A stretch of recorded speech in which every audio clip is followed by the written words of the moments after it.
सबगोटे के नमस्कार करे छी। जनऊ में अपना सबके माटि मंगल जे होइया तऽ माटि मंगल के गीत गाबि रहल छी। सागरा सामाय बाबा ध्यान ने देलिए बैसाख ठानल उपालना है।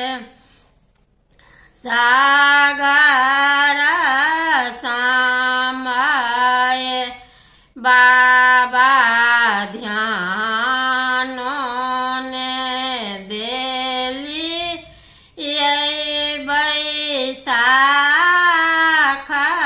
ठानल उपालना है।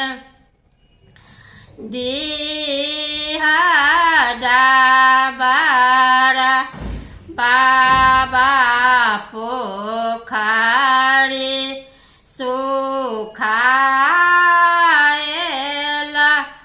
कहाँ सँ लाएबा कादो माटी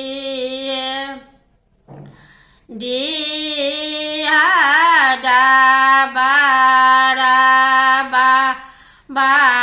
पोखरी सुखाएला कहाँ सँ लाएबा कादो माटी। गंगा निकट माटी मंगाएबा ओहि लाए चूल्हा बनेबा। गंगा कात सँ माटी कोड़िला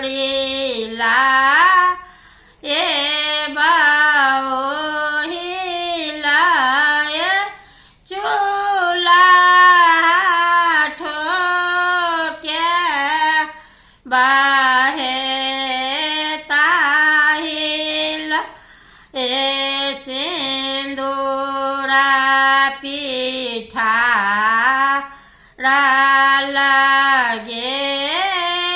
लगेलहुँ ओहि लाए ता शुभ काज हे।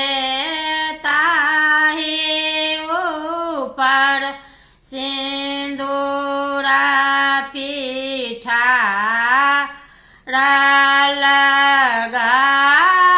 लगाओल ताहि लाए होएत शुभ काज है।